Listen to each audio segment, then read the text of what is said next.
तुम कंफ्यूज हो कि मांग का सिंदूर किसका है? तो वो मेरा है।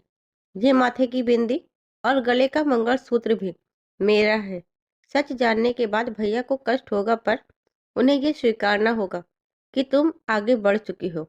अभी ने उसके हाथों को थामकर उसके मन में उठते विचारों पर पूर्ण विराम लगाना चाहा। जब वे दोनों ही इस रिश्ते में आगे बढ़ना चाहते हैं, तो फिर शायद किसी भी प्रश्न के लिए स्थान भी नहीं बचता। दोनों ने 6 महीने का समय दिया अपने रिश्ते को देखने कि उसकी नींव मजबूत है कि नहीं, पर शायद गौरी के लिए यह स्वीकारना मुश्किल हो रहा था। ये तो हम पहले भी कर सकते थे, तो 6 महीने मेरे साथ ऐसा सलूक क्यों किया? मन में प्रश्न था तो पूछा। पापा यही चाहते थे कि मैं कुछ समय यहाँ से दूर चला जाऊं, ताकि तुम भैया की सेवा मन से कर सको। गुरुजी का भी यही आदेश था कि मैं ओलंपिक के लिए चला जाऊं। यहाँ रहकर हो नहीं पाता। चलो मान लिया, दोनों ने कहा, और आप चले गए। पर आपने उनकी बात रखने मुझसे बात तक नहीं की। एक बार भी ये नहीं सोचा कि मुझ पर क्या बीत रही होगी, मैं कैसे जी रही होंगी। तुम भी जानती हो कि मैं पापा का कहा कभी नहीं टालता।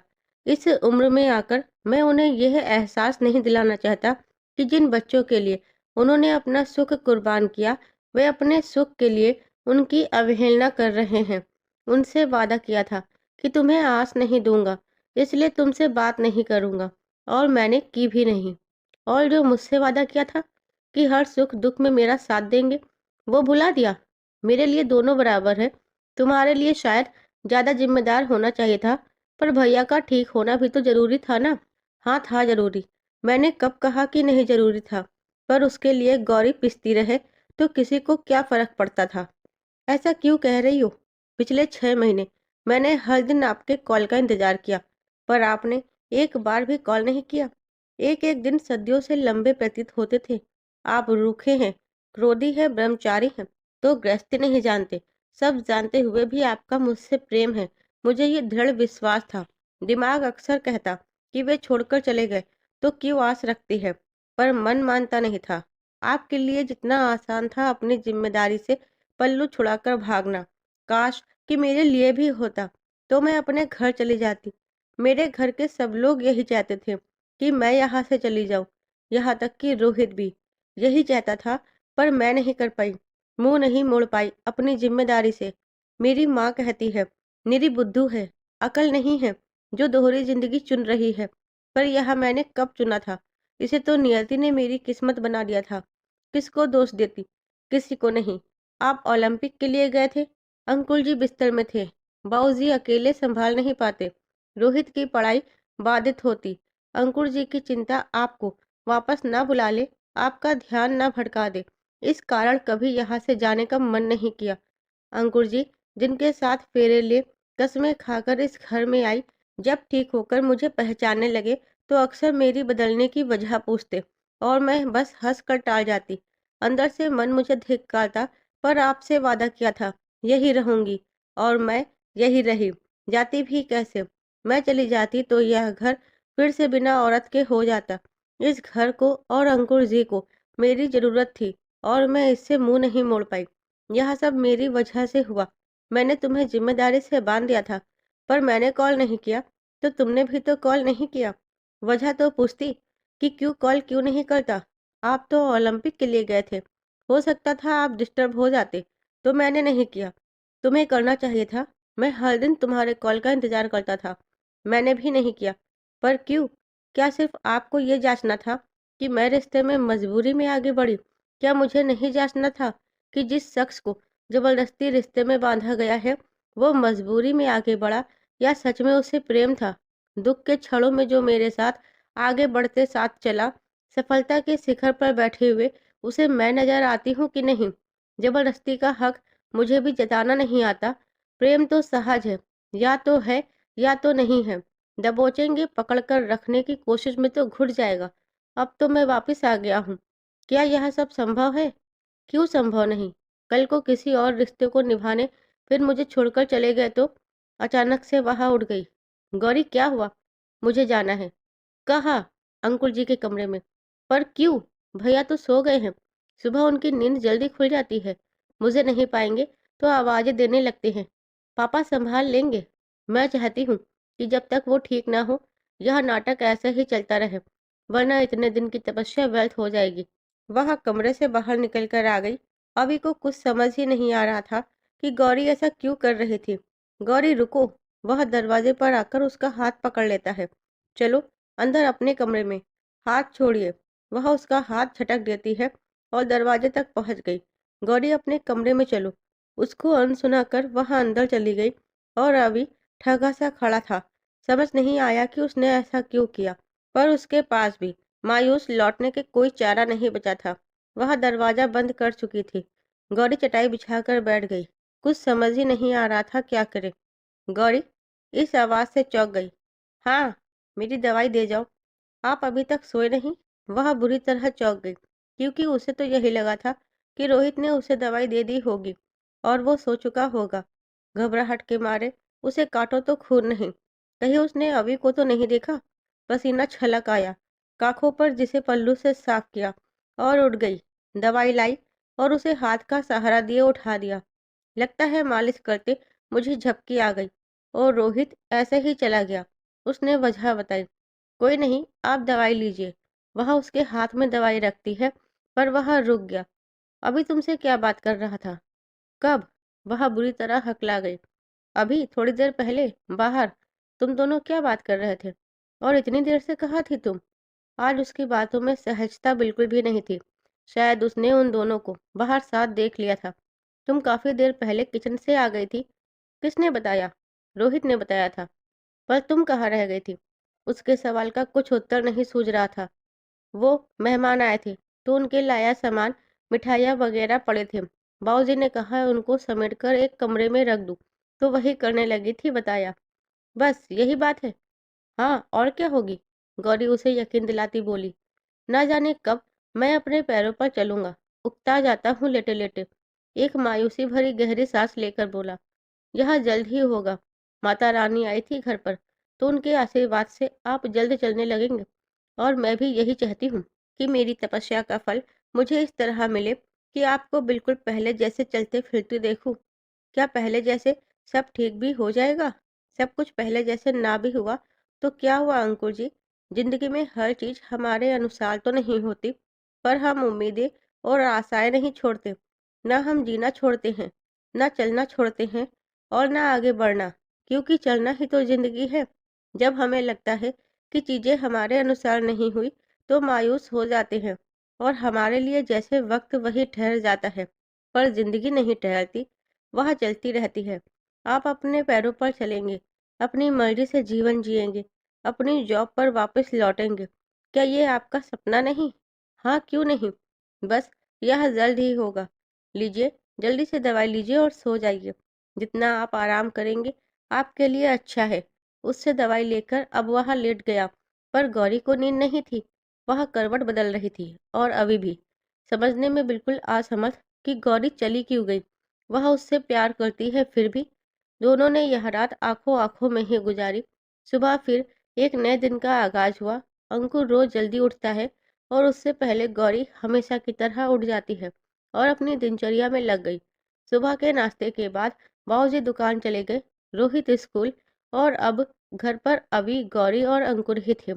अभी कल की बात से अब तक परेशान था, मौका ढूंढ रहा था बात करने का। नाश्ते के बाद गौरी किचन में थी और वही आ गया। वह बर्तनों की सिंक में थी और वह इतना आतुर कि पीछे से दोनों हाथों से कमर पर पकड़ बना ली। उसके छुड़ाने के बावजूद नहीं छोड़ा। कल क्यों चली गई थी? उसको कमर पर हल्का सा दबाकर बोला। छोड़िए। वह गुस्से से बोली। क्या हुआ? आप सब कुछ गड़बड़ करवा दोगे? कल जब दरवाजे तक आए, अंकुल जी उठे हुए थे। क्या? हाँ। कैसे? रोहित उन्हें बिना दवाई दिए चला गया था। और और क्या? उन्होंने आपको देख लिया था। सुनकर उसको भी झटका लगा। गौरी कल का घटनाक्रम उसे सुनाने लगी और रवि उसे मनाने की कोशिश में लगा था कि दोनों भूल गए थे कि अंकुर अपने कमरे में अकेला है, क्योंकि उसका कमरा 2 कमरे छोड़कर था। उसे प्यास महसूस हो रही थी। गौरी, उसने आवाज दी, पर दोनों अपनी बातों में इतना मशगूल थे कि उसकी आवाज नहीं सुनाई दी। अभी अभी मुझे प्यास लगी है। जब 2-3 बार भी कोई प्रतिक्रिया नहीं हुई, तो वह साइड टेबल पर रखे गिलास को लेने हाथ बढ़ाता है। वह उसे पकड़ने वाला होता है कि वह नीचे गिर गया तो मायूस हो गया। अन्य दिन गौरी इतनी देर से आवाज लगाने पर अनसुना नहीं करती थी, पर आज ना जाने क्या हुआ कि घर में होने के बावजूद ना गौरी और ना अभी कोई भी उसकी आवाज नहीं सुन रहे थे। कल का सीन भी उसकी आंखों के सामने घूम रहा था। उसने अभी और गौरी को दरवाजे पर बोलते सुना था। तब से उसका दिल बैठा जा रहा था। वह जानना चाहता था वे दोनों कहाँ है कि उसकी इतने बुलाने पर भी नहीं सुन रहे थे। उसने शरीर की पूरी ताकत इकट्ठा की और आश्चर्य था उसके पैर हिले। अब वह उन्हें धीरे धीरे कर बेड से नीचे करने में सफल हो गया। अब वह खुद बेड में बैठा था और पैर जमीन पर थे।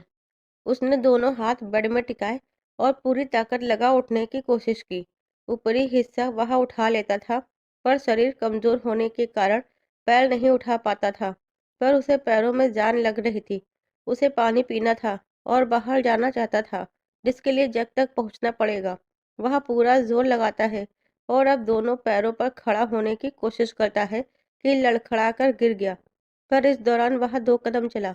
वह फिर से खड़ा होने की कोशिश करने लगा ताकि कमरे से बाहर जाकर देख सके वे दोनों कहाँ गए। साथ ही उसे अब खुद के पैरों पर खड़ा न हो पाने का अफसोस भी होने लगा है। जगराते के रोज हुए वाक्य ने उसे एहसास कराया कि उसकी लाचारी अपनों की खुशी में रोड़ा बन रही है, जिसका जिक्र वह गौरी से करता है। वह किसी असाध्य बीमारी से ग्रसित नहीं था। शारीरिक प्रताड़ना ने उसे असमर्थ बना दिया था। परिवारजन इस बात को समझते हैं, इसलिए पुरजोर कोशिश में है कि वह पैरों पर चले। वह खुद को बोझ न समझे। उनकी तरफ से प्रयास भी रहता है, पर यह भी कम पड़ जाता है उस वक्त जब बिस्तर में पड़ा व्यक्ति खुद को बोझ समझने लगता है, जिसे वह दूर करने का इच्छुक है। यह भावना बलवती हो उसे उठने मजबूर कर रही थी। गौरी और अभी की अपनी ही अलग उलझन है, जिसमें दोनों इतना उलझ गए कि अंकुर को भूल गए। वे निश्चिंता से बात कर रहे थे। गौरी जब कमरे में आई थी तो अंकुर सो रहा था। उसे तो अंदाजा भी नहीं कि वह उठ चुका है। अभी ने बातों में उसे इतना उलझा रखा था कि इस ओर सोच भी नहीं जा पाई। तुम कल वाली बात से नाराज हो? तो अब से कल वाली नौबत नहीं आएगी। जब तक भैया ठीक नहीं होते तुम्हें वही सोना है, तो सो जाओ। मैं भी यही चाहता हूँ कि जब तक वे ठीक ना हो जाए उन्हें कोई शक ना हो। मैं तुम पर अपना फैसला नहीं थोप रहा, ना कोई जबरदस्ती कर रहा हूँ, पर मुझसे इस समय तो बात कर सकती हो। बस बात ही करूंगा जब तक तुम सहमति नहीं दोगी। मैं आगे नहीं बढ़ूंगा। वह चुप थी, अपनी बड़ी बड़ी आंखें कुछ ज्यादा फैलाए उसे देखने लगी। माना कि तुम्हें देख थोड़ा उतावला हो जाता हूँ, पर अधीर जितना हूँ, संयमी उससे कहीं ज्यादा। और ये तुम भी जानती हो। क्या चाहते हैं? मैं बस बात करना चाहता हूँ। क्या बात करेंगे? बहुत कुछ। वह मुस्कुरा दिया। आंखों में शरारत थी। चलो कमरे में, वहाँ आराम से बात करेंगे। वह उसका हाथ पकड़कर जिद करता है। मुझे काम है। उसने जाने में कोई उत्सुकता नहीं दिखाई और फिर से काम पर लग गई तो चिढ़ गया। ये बताओ चाहती क्या हो? पहले वाले तेवर में आ गया। मतलब? वह पलटी और आंखें सिकोड़े उसे देखने लगी। ऐसा करो, तुम एक बार मेरी सजा सुना दो, मैं भुगत लूंगा। यूं पल पल तड़पाना बंद करो। मर जाऊंगा मैं, पाप लगेगा तुम्हें। बस इतने में परेशान हो गए पहलवान जी? उसकी आंखें सवालिया थी। तुम्हारी तरह धैर्य की प्रतिमूर्ति नहीं हूं मैं। मुझसे यह सब और सहन नहीं होता। मैं खुद को गृहस्थी में ढालने की कोशिश कर रहा हूँ। खुद को तुम्हारी तरह बना रहा हूँ। तुम्हें समझने की कोशिश कर रहा हूँ। तभी तो तुम्हारे एक मैसेज ने मुझे समझा दिया कि तुम अभी भी मेरा इंतजार कर रही हो। वह उसका हाथ पकड़ता है तो फिर झटक देती है। अच्छा तो क्या चाहती हो कि मैं फिर से ब्रह्मचारी बन जाऊं? अब उसके चेहरे पर तनाव दिखने लगा। इसका एहसान भी मुझ पर दिखाएंगे? 6 महीने से व्रत में ही था। झूठ। क्या झूठ? आप व्रत में थे तो उस लड़की के साथ क्या कर रहे थे? होटल में। अब असल बात उसके मुख पर आई। कौन सी लड़की के साथ? शिवानी। हे प्रभु, तुम उस बात के लिए गुस्सा हो? अरे पहले बताना था। उसने राहत की सांस ली। मेरी फूलजान, ब्रह्मचर्य बस तुम्हारे लिए तोड़ा है। वो बस वैसे ही मेरे पीछे पड़ी थी, मेरी तपस्या भंग करने। प्रीति, शिवानी, ये क्या तुम्हारी बराबरी करेंगी? इनको आदत है तारीफें सुनने की, और मैं औरों जैसे किसी को देखता नहीं, तो अहम को ठेस पहुंच जाती है कि ऐसे कैसा कर सकता है। ओह! सच्ची बोल रहा हूँ। यकीन करो, उसे कुछ टिप्स दिए बस, उसी बात का बतंगड़ मीडिया ने बना दिया और तुम मेरा विश्वास नहीं कर रही हो। गौरी, उसने उसका हाथ पकड़ा। बहुत हो गया, मान जाओ। अब मैं प्यार से नहीं मनाऊंगा। तो क्या करेंगे? उसके हाथ में बेलन थी। कुछ नहीं, सुर बदल गया। कुछ भी तो नहीं, और भी ज़्यादा प्यार से मनाऊंगा, जब तक मानोगी नहीं। जबरदस्ती उठाकर थोड़ा ना ले जाऊंगा। वो करने की कोशिश भी मत करना। अच्छा नहीं जाना तो ठीक है। बैठो तो। उसका हाथ पकड़कर वहीं पर बैठा दिया। कुछ बात ही कर लो, शिकायत कर लो। सजा देनी है तो वो भी देकर खत्म करो। वह हाथ उसके गाल पर ले गया, प्यार से सहलाया तो उसकी आंखों से आंसू टपक पड़े। मैं तुम्हारा गुनहगार हूँ। जो तुम सजा दोगी मुझे मंजूर है। बस तुम बात कर लो। पिछले 6 महीने तुम्हारी आवाज़ सुनने भी तरसा हूँ। तुम मुझे जितना कठोर समझती हो, नहीं हूँ मैं भी कमज़ोर पड़ जाता हूँ। तो लगता है कोई मुझे भी दिलासा दे। मैं भी चाहता हूँ कि कोई हो जो मेरे बिना बोले मेरी तकलीफ समझ ले। कोई हो जिसके सामने बेझिझक मन की गांठें खोल हल्का हो सकूं। चांद सा चेहरा देख मैं भी प्रफुल्लित हो सकूं। जुल्फों के शीतल छाह में मैं भी थोड़ी देर चिंता मुक्त होना चाहता हूँ। कब से बेहद भारी महसूस कर रहा हूँ। तुम्हारे स्पर्श से वो सारी थकान मिटाना चाहता हूँ। तुम अपना वही स्नेह सुकून के रूप में मुझे लौटा दो, ताकि दुनिया भर की टेंशन को पीछे छोड़ सकूं। इतने समय क्या सिर्फ तुमने विरह झेला? मैंने नहीं झेला। दुख क्या अकेला तुम्हारा था, मेरा नहीं था?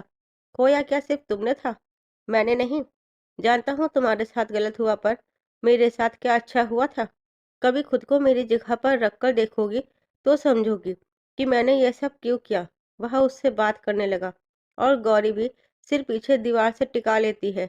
उसकी बातें उसके मन में ऊष्मा पैदा करने लगी कि गम की जमा परतें पिघलकर आंखों से टपकने लगी। सदियों से जमा बर्फ का पहाड़ धीरे धीरे पिघलता नदी का रूप ले रहा था।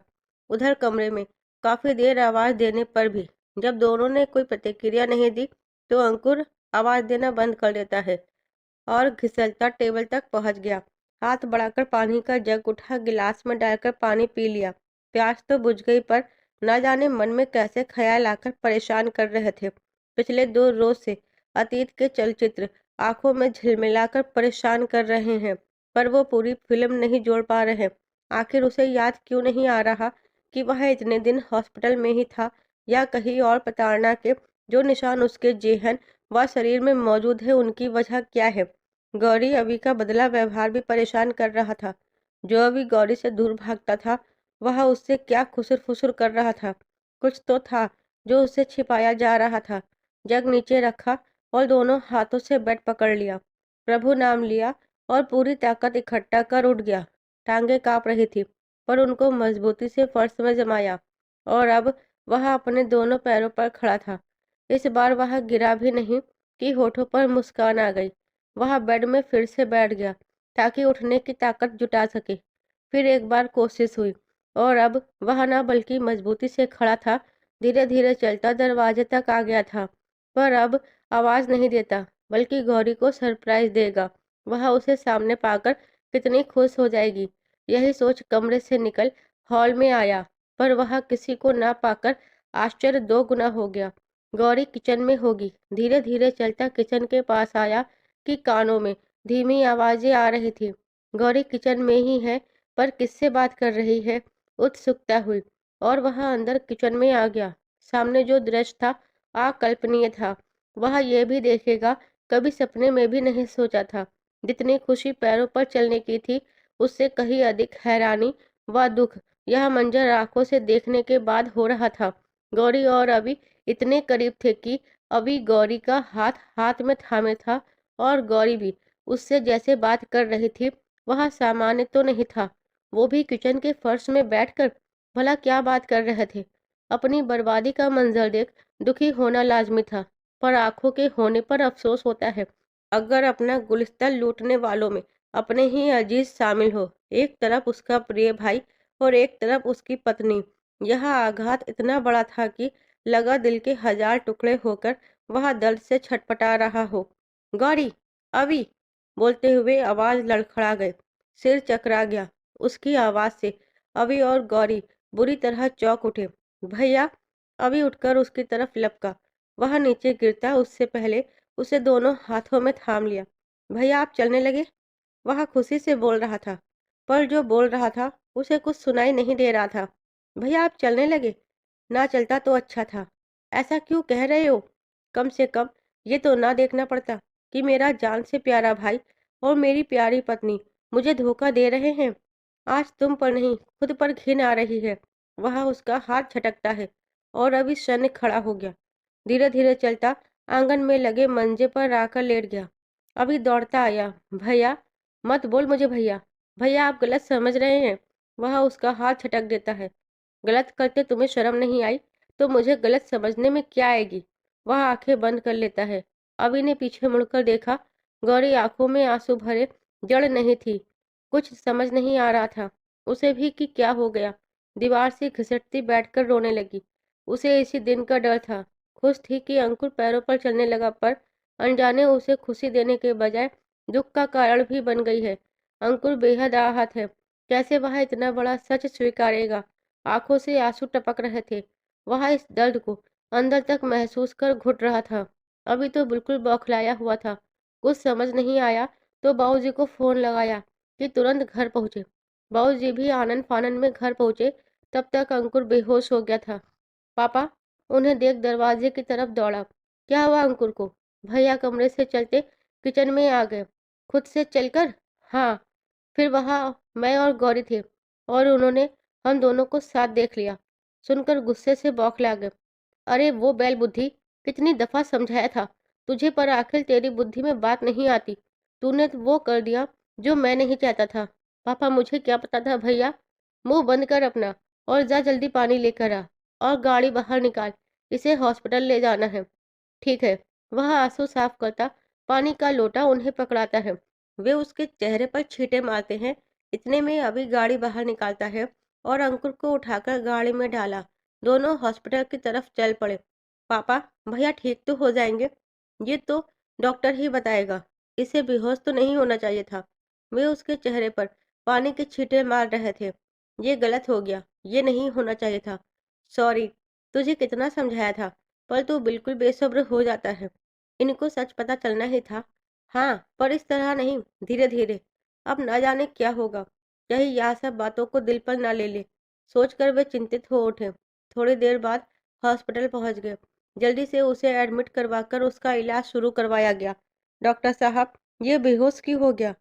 अच्छी बात है कि ये चलने लगे, पर बेहोश क्यों हुए समझ नहीं आया। जैसे कोई बड़ा सदमा लगा है। हमारे घर के हालात ही ऐसे हैं। आपसे तो कुछ नहीं छिपा है। हम शुरू से यही से अंकुर का इलाज करवा रहे हैं। चिंता मत कीजिए, हम उन्हें ठीक करने की पूरी कोशिश करेंगे। कहकर वे चले गए। पापा, भैया को कुछ हुआ तो मैं खुद को माफ नहीं कर पाऊंगा। अभी बिल्कुल हताश हो चुका था। नम आंखों व दुखी हृदय से करुण क्रंदन कर रहा था। अनजान तो ना था इससे कि जिस दिन अंकुर सच से रूबरू होगा वह दिन उन सब पर भारी होगा। किंतु सच के इस तरह सामने आने की कल्पना तक ना की थी कि एक ही झटके में दोनों उसके दोषी हो गए हैं। पापा ऐसा क्यों हुआ हमारे साथ, जो नहीं होना चाहिए था? हमने तो कभी किसी का बुरा नहीं चाहा, फिर भी बजरंग बली ने हमें इन परिस्थितियों में डाल दिया। मुझे भाई का दोषी बना दिया और निर्दोष होते हुए गौरी सजा काट रही है। उसकी तरफ देखता हूँ तो खुद को उसका दोषी पाता हूँ। भैया की तरफ देखता हूँ तो उनका, जबकि मैंने तो दोनों में से किसी को भी दुखी नहीं करना चाहा। मैं तो सबको खुश देखना चाहता था। तू खुद को क्यों दोष दे रहा है? तो किसे दूं? तू ना मन छोटा कर रहा है। मान इस बात को कि हम एक साथ सबको खुश नहीं रख सकते। वे उसके कंधे पर हल्की थपकी देते हैं, जानते हुए कि मेरे भाई की इस हालत का जिम्मेदार हूँ। कैसे शांत रह जाऊं? तूने कुछ नहीं किया है। यह बस होनी थी, जो हमारी नियति बन गई है। जिस आंखों में हमेशा अपने लिए प्यार देखा, आज उनमें नफरत देख सहम गया हूँ। उन्होंने मेरा भाई होने से इनकार कर दिया। क्या ये नियति है? कहकर वह उनसे लिपट गया। पापा मुझे कुछ समझ नहीं आ रहा। कुछ भी नहीं। मैं मैं भैया को दुखी नहीं देख सकता। नहीं देख सकता। आज वे दुखी हैं, बहुत ज़्यादा दुखी। मैं कुछ भी करके उन्हें खुश देखना चाहता हूँ, कुछ भी। चुप हो जा पगले। जिसका इतना स्नेही भाई हो, उसे किस बात का दुख? अभी वह सच से वाकिफ नहीं। जब हम उसे सारी बातों से अवगत कराएंगे तो उन हालातों को समझ जाएगा जिनमें यह हुआ है। और यह भी कि तुम दोनों निर्दोष हो। मैं तो चला गया था कि गौरी भैया को अपना ले, पर उसके लिए भी तो मुश्किल है। एक बार आगे बढ़कर पीछे देखना, वो भी दुखी है, परेशान हो रही है। पापा, ऐसे लगता है कि हमारी समस्या का कोई समाधान नहीं। समस्या है तो उसका हल भी अवश्य होगा। बस अब डॉक्टर अच्छी खबर सुना दें, वह पहले जैसे चलने लगे, तो फिर अंकुर को मैं खुद संभाल लूंगा। तुम उसकी चिंता मत करो, वो मुझे माफ तो कर देंगे। क्यों नहीं करेगा? तेरा कोई दोष नहीं। अगर कोई दोषी है तो वह मैं हूँ, या वो हालात। तूने तो सारे रिश्ते निभाने की भरपूर कोशिश की है। सजा किसी को मिलनी चाहिए तो मुझे मिलनी चाहिए। मैं गुनहगार हूँ तुम सबका। पापा, ऐसा मत कहिए। आप तो हमारे लिए हमारा संसार है, हमारे भगवान हैं। आप कभी दोषी नहीं हो सकते। अगर मैं दोषी नहीं तो फिर कोई भी दोषी नहीं है। दोषी है तो वे हालात, वे परिस्थिति जिन्होंने हमें इस भंवर में फंसाया है। और अब हमें इससे सावधानी से बाहर निकलना है। छोटी सी चूक भारी पड़ सकती है। रिश्तों के धागे जिस कदर उलझे हैं, अगर उन्हें सावधानी से नहीं सुलझाया गया तो टूटने का डर है। अगर एक भी धागा टूटा तो हमारा परिवार बिखर जाएगा। हम सब एक दूसरे से इस तरह जुड़े हैं कि एक के बिना जैसे दूसरा अस्तित्व विहीन।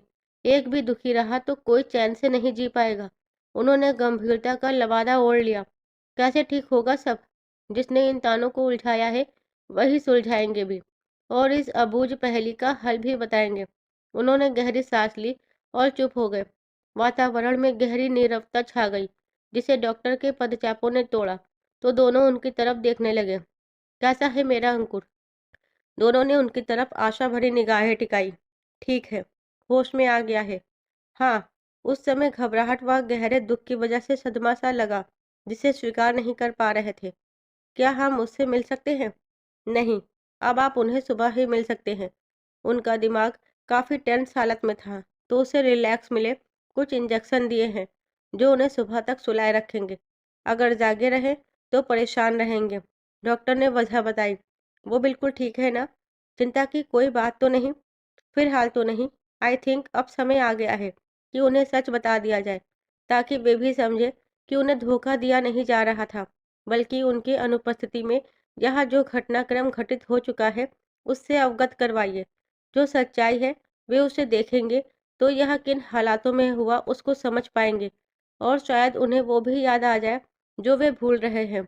उनकी मेमोरी की बीच की वो कड़ी नहीं जुड़ पा रही जो मिसिंग है, इसलिए यह उलझन बढ़ रही है। उनकी उस कड़ी को जोड़ने का प्रयास करेंगे तो शायद उन्हें समझने में आसानी होगी। ठीक है, जैसा आपको ठीक लगे। डॉक्टर उन्हें हिदायत देकर चले गए। अब अभी और बाबूजी ने भी राहत की सांस ली। अंकुर सो रहा था तो अभी को गौरी का ध्यान आया। वो भी घर पर परेशान हो रही होगी। उसे कॉल करके बता देता है कि अंकुर ठीक है, चिंता ना करे। आज वे वहीं रुकेंगे तो घर पर वे संभाल ले। उसने हामी तो भरी, पर कैसे चिंता ना करे? जिसकी जिंदगी इतनी विकट हालातों से गुजर रही हो, वह कैसे चिंता ना करे? रोहित को भूख लगी होगी, सोचकर खाना भी बनाया और उसे खाने को दिया, पर खुद निवाला गले नहीं उतरा। कैसे उतरता? जिन सवालों से डर रही थी उनसे सामना तो हो ही गया है। वह अपनी जिम्मेदारी तो पूरी कर चुकी। अंकुर ठीक हो गया है, पैरों पर चलने लगा है, पर जिन हालातों से आज सामना हुआ, मन में गिलानी है। अंकुर के साथ ही इस घर में ब्याह कर आई। उससे प्रेम भी था और उसके जाने का गम भी। अभी उससे बिल्कुल अलग है, पर वह यह स्वीकार चुकी थी। अंकुर जा चुका, अब अभी ही है। और तमाम कोशिशों के बाद भी वह यह नहीं स्वीकार पाई कि वह खुद को अभी की पत्नी नहीं मानती। कोई औरत किसी रिश्ते में आगे बढ़ती है तो फिर वह मजबूरी में बड़ी हो या मर्जी से, अतीत में लौटना मुश्किल होता है। पर अंकुर के लौटने के बाद मन में अजीब सी हलचल सी मची हुई है। क्या इन हालात में वह इस घर में रह पाएगी? अंकुर की उन सवालिया नजरों का सामना कर पाएगी? कि क्या वह उसका इंतजार नहीं कर सकती थी? क्या वे उसकी उस मजबूरी को समझेंगे जिसमें उसने अभी को ही अपना हमसफर मान लिया था? ये समझेंगे कि अब वह उनकी एक साथी की तरह साथ नहीं दे सकती, सहानुभूति दे सकती है, पर पत्नी की तरह प्यार नहीं।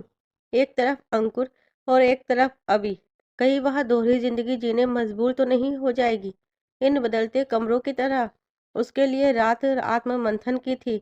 ना जाने कब तक इसी उधेड़बुन में जागती रही, जिसमें आसमान के तारे उसके रत जगह के साथी बने।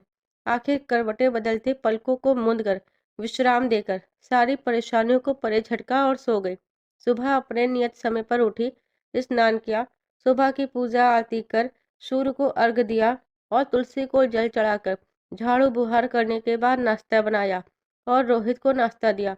भाभी, मन नहीं है। क्यों? पता नहीं। खा ले। पता नहीं कब तक लौटे। वह उसे प्यार से बोली और वह बैठकर नाश्ता करने लगा।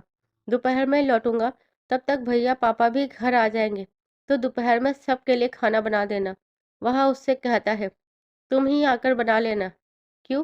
कहीं जा रही हो? उसके पूछने पर भी वह चुप रही। बोलिए, उसने दोहराया। मंदिर तक जाऊंगी। हाँ, तो आने के बाद बना लेना। शायद वहां से हॉस्पिटल चली जाऊं। अकेली? हाँ, ठीक है, मैं जल्दी आ जाऊंगा। नाश्ता कर वहां चला गया और गौरी घर के बाकी बचे काम निपटाने जुट गई। उधर हॉस्पिटल में अंकुर भी होश में था और पहले से काफी बेहतर हालत में था। कुछ बोल नहीं रहा था, दुख में था। अभी और बाबूजी भी साथ ही बैठ गए, पर उसने उनकी तरफ नजर उठाकर भी नहीं देखा, बल्कि एकटक हॉस्पिटल के कमरे की छत को ताक रहा था, जैसे वही उसके उत्तर देने वाले हों। कल जो दृश्य देखा, जहन में किसी नुकीले कांच से चुभी हुई थी कि रह रह कर टीस दे रही थी। अंकुर! बाबूजी ने उसका हाथ हाथों में ले प्यार से पुकारा, पर उसने रत्ती भर भी नजरें इधर उधर नहीं की। अंकुर, मेरे बेटे, क्यों उदास हो? तू पैरों पर चलने लगा है, इतनी खुशी के बाद, और तू यूं उदास है। छत ताकना बंद कर, आंखें भीच बंद कर ली कि आंखों के कोनों से आंसू रिश्ते बेड की सफेद चादर पर गिरने लगे। बड़ा दुर्लभ होता है पुरुष का रोना, पर जब वह रोता है तो आंसू आत्मा के छलनी होने की निशानी होते हैं। बाऊजी और रवि के दिल में वो आंसू की धार तलवार से चुभ गए। अंकुर, मेरे बेटे, दुखी मत हो। तू इतना समझदार होकर ऐसा कर रहा है। जो दिल में है बोल, वरना घुट जाएगा। उन्होंने उसके जहन को झकझोरा, जो बर्फ से सिल्ली सा ठंडा होकर जम रहा था। क्या करूं? ऐसी जिंदगी का पापा, जो अब तक इस गिलानी में गुजर रही थी कि अपनों पर बोझ हूँ, और अब इस दुख में कि जिनसे इतना प्रेम था, मेरे दिल के करीब थे, वही आस्तीन के सांप बने मुझे डस रहे थे। अंकुर, इतना कड़वा बोलने से पहले सच तो जान ले। सच? सच ही तो देखा इन आंखों से कि इनके होने का अफसोस होने लगा। जो मेरे सबसे प्रिय हैं, वही मुझे धोखा दे रहे हैं। ये उसकी उंगली अवि की तरफ उठी हुई थी।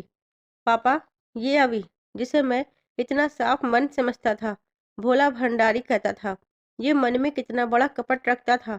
बजरंग बली का भक्त और ब्रह्मचारी कहता है खुद को। वो सब झूठ है, पाखंड है, सब झूठ है। वह बिलबिला रहा था। बस कर अंकुर, मैं अब और नहीं सुनूंगा। आप सुन नहीं पा रहे? अरे, मैं देख चुका हूँ अपने इन आंखों से। क्या वो झूठ है? नहीं, झूठ नहीं, पर पूरी तरह सच भी नहीं है। आप इसका साथ दे रहे हैं? इसका? हाँ। आपको लगता है मैं गलत हूँ? आप ही सही हो? ना, पूरी तरह कोई सही नहीं है, ना कोई गलत। जो मैंने देखा, वो भी मेरी आंखों का धोखा बिल्कुल भी नहीं था। ये ब्रह्मचारी, जो स्त्रियों के साय से दूर रहता था, वो एक स्त्री जो रिश्ते में इसकी भाभी है, उसका हाथ थामे बैठा था। उसके चेहरे पर गुस्से और घृणा के मिले जुले भाव ठहरे हुए थे। वो मासूम सी दिखने वाली गौरी, मेरी पत्नी, जो इससे बात करने तक डरती थी, इससे क्या बातें कर रही थी, वो भी किचन के फर्श में बैठकर। क्या यह सामान्य है? मतलब मैं गलत हूँ? उसकी सवालिया नजर उन पर जम गई। शांत हो जा। कैसे? मैं कह रहा हूं ना कि ये बैल बुद्धि। अभी का हाथ पकड़ लिया। ये सब कुछ हो सकता है, पर गलत नहीं। और इस पर शक करके तो इसके प्यार, इसके त्याग का अपमान कर रहा है। इस बेचारे ने बहुत कुछ सहा है। यकीन नहीं हो रहा कि आप इसकी गलत बात का समर्थन कर रहे हैं। दिमाग पर जोर डाल और याद कर कि तेरी ऐसी हालत कैसे हुई थी। वही तो याद नहीं आ रहा। वह झल आया। याद कर, जब तू गांव में था तो बाबा किरतदास सरपंच, उनसे झगड़ा हो गया था। हाँ, याद है। निशी के कत्ल के इल्जाम में बाबा को पुलिस पकड़ कर ले गई थी, पर सबूतों के अभाव में बाबा छूट गया था। हाँ याद है। तेरे पास जो रिपोर्ट थी वो कीरत दास की बेटी निशी की थी, जिसे तू गांव लेकर आ रहा था। पर रास्ते में क्या हुआ याद कर। ट्रेन से मैं बस में बैठ गया। पर अगर बस का एक्सीडेंट हुआ तो मुझे याद क्यों नहीं? क्योंकि एक्सीडेंट से पहले ही तुझे बस से उतार लिया गया था। क्या? पर किसने उतारा? कीरत दास ने। क्यों? ताकि तेरे साथ वो सबूत भी मिटा सके जिन्हें तू शहर से ला रहा था। जानबूझकर पुल तोड़ा गया ताकि बस बह जाए, तेरी कोई खबर न मिले और यही लगे कि तू भी नदी में बह गया। इसका मतलब मेरा एक्सीडेंट नहीं हुआ? वह हैरान था। नहीं, एक्सीडेंट नहीं हुआ तो मेरी हालत ऐसे कैसे हुई? बस यही वो बात है जो सारी बातों की जड़ है। किरत दास और बाबा तुझे पकड़कर ले गए और सदन में कैद कर लिया, और हमें लगा कि तू तू भी नदी में बह गया और हमेशा के लिए हमसे अलग हो गया। क्या? हाँ। उनके मुंह से निकले शब्द बिजली से गिरे कि पूरा शरीर शून्य पड़ गया। आपने ये मान लिया कि मैं इस दुनिया में नहीं रहा? लड़खड़ाते शब्दों को संभालते हुए उन्हें फटी नजरों से देख रहा था। उन्होंने सहमति में गर्दन हिलाई कि कसकर आंखें भींच ली। गला रूंध गया कि मन का गुब्बार अंदर पीने की कोशिश में था। उन्होंने उसे संभालने उसका कंधा सहलाया। मन तो नहीं मान रहा था कि हम तुझे खो चुके, पर बाढ़ से उफनती नदी यात्रियों से भरी पूरी बस को निकल चुकी थी। उसमें सवार अधिकांश यात्री धारा के प्रचंड बहाव में बहकर जान गंवा चुके थे। किसी की जीवित बचने की संभावना तो दूर, घर वालों को शव तक नसीब नहीं हुए। कुछ दिन के तलाशी अभियान के बाद पुलिस द्वारा सबको मृत घोषित कर मामला बंद कर दिया गया। मानते नहीं तो क्या करते? जहां तक संभावना थी हमने अपनी तरफ से तुम्हें ढूंढा भी, पर अंत में मानना पड़ा कि यह हादसा तुम्हें हमसे छीन ले गया है। कंपित स्वर का जिहा साथ नहीं दे रही थी। जीवित बेटे को मृत मान लेने का दुख चेहरे पर उमड़ आया। उनका कहा एक एक लफ्ज अंकुर के मन में घोर आश्चर्य व दुख की परत चढ़ा रहा था। ऐसे कैसे मृत मान लिया? पूछा। ढूंढकर थक चुके थे, उम्मीदें खत्म, कोशिशें बेकार हो चुकी थी। फिर उसके बाद क्या हुआ? बहुत कुछ जो नहीं होना चाहिए था। मुझे सब जानना है। वह टकटकी बांधे उन्हें देख रहा था और उनका चेहरे पर बुझी राख की सफेदी फैल गई। हम पर दुखों का पहाड़ टूट पड़ा था। कई दिन गम में घिरे रहे। तू तो हमारे परिवार की धुरी था। तेरे जाने से जैसे हमारा सूरज बुझ गया था। मैं, अभी रोहित, बहू कई दिन गम में डूबे रहे। खुद को कोसता न थकता कि पहले पत्नी और अब जवान बेटा छोड़ गए। अभी के लिए तो सबसे बड़ा सदमा था, और बहू, उसका तो संसार ही उजड़ गया था। हमारे लिए वक्त वही ठहर गया था, पर इससे जीवन तो नहीं रुकता। हम भी आगे बढ़ने मजबूर हुए जब बहू के पिता उसे वापस लेने आ गए कि मर्दों के इस घर में अकेले कैसे रहेगी, लोग बातें बनाएंगे। हम शायद इनकार भी ना कर पाते, पर क्या, एक रिवाज ने सब कुछ बदल दिया। जिसका हवाला दे, हमारे रिश्तेदारों ने उसे घर की इज्जत कहकर भेजने से इनकार कर दिया। क्यों? चादर डालने का रिवाज है यहाँ, तुझे नहीं पता? क्या यह गौरी के साथ करना जरूरी था? जहाँ लड़कों को शादी के लिए लड़कियां नहीं मिलती हो, वह चार कुंवारे लड़कों के घर में रहते। क्या बहू को वापस भेजा जाना उन्हें गवारा होता? तेरे चाचा चाची जिद पर अड़ गए कि वे गौरी को चादर डलवाएंगे, या तो अभी डाले या अनुराग। आपने इस बेतुके रिवाज में हामी तो नहीं भर दी? वे चुप हो गए। बोलिए। हम भी मजबूर हो गए। हे भगवान! बाबूजी, आपने ये क्यों होने दिया? क्या करता? गौरी को जाने क्यों नहीं दिया? सब लोग हमें धिक्कार रहे थे। वो तो पहले ही शादी नहीं करना चाहती थी, पढ़ना चाहती थी। जाने देते तो पढ़ाई कर सकती थी। उस समय कहाँ यह सोचना हुआ। वह भी घर नहीं छोड़ना चाहती थी। हालात ऐसे बन गए कि उसे अनुराग चादर डालकर ले जाने वाला था, क्योंकि अभी तो अखाड़े के नियम से बंधा था और रोहित छोटा था। फिर फिर जिस दिन अनुराग आने वाला था, उसके पहले दिन बहू ने आत्महत्या करने की कोशिश की। क्या? हाँ, वह घर नहीं छोड़ना चाहती थी। हे भगवान! ये हुआ मेरे पीछे। हाँ, और उस दिन लगा कि जैसे सब कुछ हाथ से निकल जाएगा। वो सिर्फ इस घर में रहने का हक मांग रही थी, जिसे हम उसे दे नहीं पा रहे थे, न उसके मायके भेज पाए। रिश्तेदारों के आगे झुके क्यों? जाने देते उसे उसके मायके। हमें भी तो उससे लगाव हो गया था। अनुराग होता या अभी, वह इसी घर में रहेगी सोच थोड़ा सा मैं भी स्वार्थी हो गया था कि बहू के रूप में ही सही तू हमारे साथ रहेगा, और ना घर बिना औरत के होगा। और फिर क्या? मैंने अभी को चादर डालने मजबूर किया ताकि वह इसी घर में रहे। ऐसे क्यों किया? सुना तो जैसे धरती डोल गई। यह तो ब्रह्मचारी था, अखाड़ों के नियमों से बंधा हुआ। हाँ, पर मेरे कहने पर इसने बहू को चादर डाल दी। ये तो अखाड़े का नियम टूट गया। हाँ, और इस वजह से अखाड़े से बेदखल भी हो गया। फिर फिर इसे किसी तरह समझा बुझाकर एकेडमी भेजा ताकि तेरा सपना पूरा कर सके।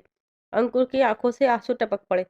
आपने गौरी और अभी, इसका मतलब आंखें बंद कर सिर पीछे टिका लिया। किसी के पैरों के नीचे से जमीन खिसकाना इसे ही कहा जाता होगा, और उससे तो जैसे उसका संसार ही छीन लिया गया हो। अंकुर, संभाल खुद को। कैसे? आप आप ऐसे कैसे कर सकते हैं? मेरा इंतजार नहीं किया और मेरी पत्नी को किसी और के हवाले कर दिया। ये नहीं सोचा कि मैं लौटूंगा तो मुझ पर क्या बीतेगी। गौरी को कुछ दिन उसके मायके भेजकर समस्या का समाधान ढूंढने के बजाय आपने ये रास्ता अपनाया। जाने देते कुछ दिन के लिए, वो आगे पढ़ लेती, खुद को संभाल लेती। अगर सचमुच मैं ना लौटता तो वह खुद से फैसला कर सकती थी, पर उस पर सबने अपना फैसला थोपने की अगर ये सोचा होता कि वो कोई अनमोल गुड़िया नहीं, उसकी भी मर्जी है। अगर वो अपने पति के घर में रहना चाहती थी, तो क्या चादर डालने की रस्म किए बिना नहीं रह सकती थी? अधिकार था उसका। आप ये करने के बजाय उसे बेटी की तरह रख सकते थे, पर आपने भी बाकी सबका साथ देकर इन दोनों पर अपना फैसला न थोपा होता, तो आज ये नौबत ना आती। यह तो रिवाज है, पर इसमें अधिक इंतजार भी नहीं किया जाता, वरना लोग हमारा जीना हराम करते। इस समाज में अकेली औरत, वो भी विधवा का जीवन बड़ा मुश्किल बना दिया जाता है। वो अकेली कहाँ थी? आप उसके पिता बन जाते। कभी कभी हम भी समाज के आगे बेबस होते हैं। मेरी बॉडी तो नहीं मिली, तो कैसे मान लिया कि मैं मर गया? हमें तो सपने में भी भान न था कि ऐसे कैसे हो सकता है। तब नहीं मरा, जिंदा था। अब जरूर मुझे जीते जी मार डाला है, मेरे ही अपनों ने। जीते जी मेरा श्राद्ध कर्म कर दिया। इससे अच्छा तो भगवान मुझे सच में उठा ही लेते। एक दुख भरा क्रंदन था, दिल चीरने वाला। अपनों ने ही उससे उसका सब कुछ छीनकर कंगाल बना दिया था। अंकुर, संभाल खुद को। यह सब नियति थी, इसमें आपका भी हाथ कम नहीं। वह लेट गया। अंकुर, क्या हुआ? मुझे तेज सरदर्द हो रहा है। वह अब भीषण सरदर्द से जूझ रहा था, तो वे दौड़ते डॉक्टर को बुला लाए। क्या हो रहा है? डॉक्टर ने पूछा। सर जैसे फटा जा रहा है। डॉक्टर ने उसे इंजेक्शन दिया और सुला दिया। करीब 2 घंटे बाद वह जागा, पर कुछ नहीं बोला, खामोश था। अंकुर, तू ठीक है? उसने बस गर्दन हिलाई, पर वह सिर्फ मन रखने का था। अंदर से वह बुरी तरह टूटा हुआ था। क्या गौरी ने भी अभी को अपना लिया? उसने अभी की तरफ देखा, जो शर्मिंदगी से बुत बना खड़ा था। उसके पास रास्ता ही कहाँ छोड़ा गया होगा। पर पापा, आपसे ये उम्मीद नहीं थी कि आपने अभी की कुश्ती भी दांव पर लगा दी। बहू इस हादसे से टूट गई थी। उसकी अभी उम्र ही क्या थी? घर में कोई औरत नहीं थी। हम कितनी ही साफ नियत रखते, समाज में लोग 100 तरह की बातें बनाते कि जो नहीं भी होता वो भी कहानियां बना लेते। हम किस किस का मुंह बंद करते, मायके भी भेजते, तो उसके माता पिता भी उसे पूरी उम्र घर पर नहीं बैठाते। सब कुछ सोच कर ही मैंने यह फैसला लिया कि आज नहीं तो कल अभी की कहीं शादी करनी ही थी, तो गौरी ही सही। इसके लिए दोनों की जिंदगी दांव पर लगा दी। अभी की कुश्ती भी, एक जीवन बच रहा था, तो कुश्ती उससे बढ़कर नहीं थी। मुझे वहां से कैसे बचाया गया? बाबूजी आगे की कहानी भी उसे सुना देते हैं कि किस प्रकार बाबा ने रिपोर्ट हासिल करने प्रीति का सहारा लिया।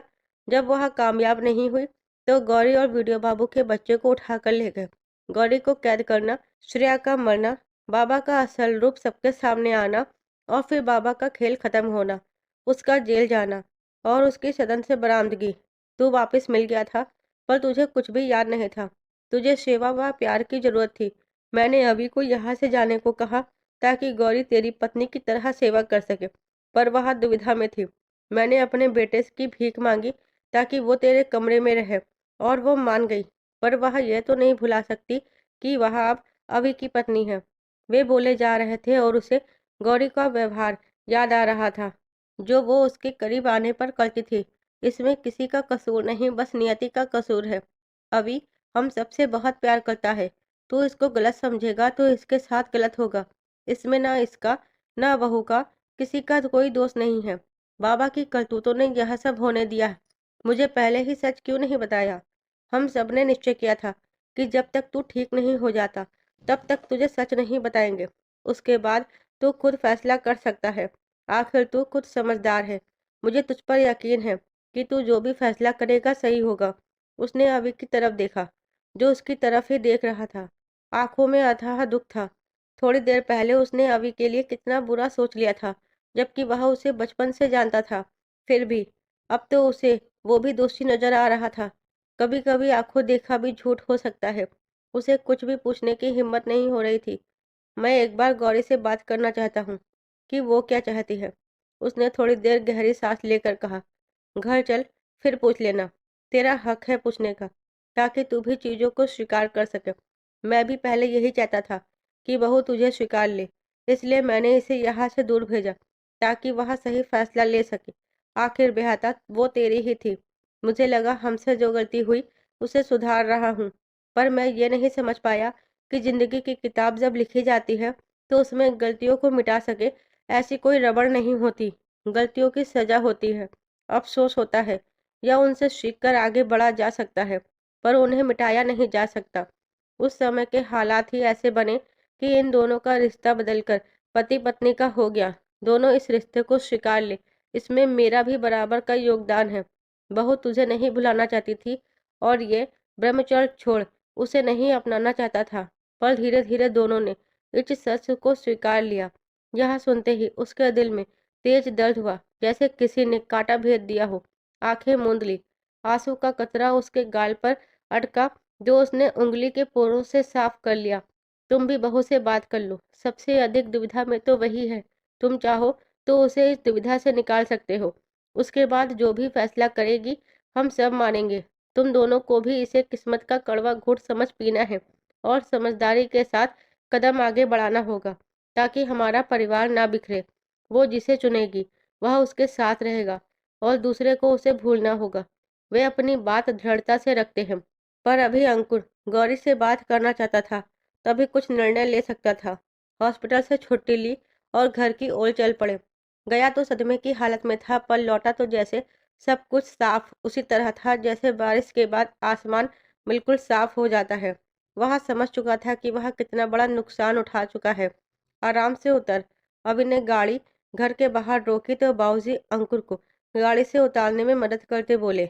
लंबे अरसे बाद अपने पैरों पर चलने की खुशी यद्यपि सच के आगे बौनी थी, पर बाबूजी खुशी समेट नहीं पा रहे थे कि वह इतने समय बाद खुद से चलकर घर में आ रहा था। रोहित, बहू, जल्दी से आरती की थाल लेकर आओ। आज मेरा अंकुर अपने पैरों पर घर लौट रहा है। इसकी क्या जरूरत है पापा? तुझे बिस्तर में पड़ा देख मेरा खून जलता था। आज मेरे घर में सच्ची खुशियाँ आई हैं। ना रोहित, ना गौरी अभी तक ना आए तो फिर से ऊंची आवाज में पुकारा। रोहित, सुनाई नहीं दे रहा? आवाज पर रोहित पूजा की थाली लिए खड़ा था। तैयारी में समय तो लगता है। बहू कहाँ है? आपके साथ नहीं है? हमारे साथ क्यों होगी? वो तो घर पर थी ना। सुबह तो कह रही कि पहले मंदिर जाएगी और फिर हॉस्पिटल जाएगी। बावला हो गया है? क्या बक रहा है? मैं सच कह रहा हूँ। हॉस्पिटल तो आई नहीं, तो कहाँ गई? हमें क्या पता। तीनों के चेहरे के रंग उड़ गए। अभी फोन से कॉल लगाता है, पर वह स्विच ऑफ आ रहा था। बंद आ रहा है। कहीं मंदिर में ही तो नहीं है? जा देख के आ। वह रोहित से बोला। इतने में अभी आसपास के घरों में पूछ आया, पर वापस लौटे तो दोनों खाली हाथ थे। भाभी मंदिर में नहीं है। पुजारी जी बता रहे थे वह सुबह ही चली गई थी। वह नहीं तो फिर कहाँ चली गई? आस पास सभी जगह पूछ लिया, कहीं वह अपने मायके तो नहीं चली गई। बाबूजी ने अंदेशा जताया। फोन लगा। अभी फोन लगाता है। मम्मी जी नमस्ते। जीते रहो। मम्मी जी एक खुशखबरी है। क्या? भैया पैरों पर चलने लगे। अरे वाह, ये तो वाकई में खुशखबरी है। जी मम्मी जी। वो गौरी? क्या गौरी? क्या गौरी वहाँ आई है? गौरी कहाँ है? मुझसे क्यों पूछ रहे हो? वो घर पर नहीं है। पता नहीं कहाँ चली गई। मुझे लगा वहाँ आई होगी। नहीं, वो यहाँ नहीं आई। वही आसपास होगी। आपसे कोई बात तो नहीं हुई? नहीं, कल से कोई बात नहीं हुई। पता नहीं कहाँ चली गई। कोई बात हुई घर पर? घबरा कर पूछा। नहीं, मैं बाद में बात करता हूँ। वो कॉल काट देता है और धम से मंजे पर बैठ गया। गौरी कहाँ चली गई? अब सबके चेहरे पर चिंता भरी शिकन उभरने लगी। आखिर गौरी कहाँ गई? अचानक अभी उठ खड़ा हुआ और अंदर कमरे की तरफ लपका। कहाँ जा रहा है? बाबूजी उसके पीछे आए तो देखा वहां कमरे में कुछ तलाश रहा था। क्या ढूंढ रहा है? आखिर उसे तकिए के नीचे कागज मिला। कांपते हाथों से उसे उठाया, खोला। पहलवान जी, उसके लिए संबोधन था। वह बाबूजी की तरफ देखने लगा। पढ़, क्या लिखा है? दोस्तों, आगे की कहानी देखिए कहानी के अगले भाग में। तब तक कहानी को लाइक शेयर सब्सक्राइब करें, साथ ही बेल आइकन को प्रेस करें, जिससे वीडियो की अगली अपडेट सबसे पहले आपको मिले। आप सबका बहुत बहुत धन्यवाद।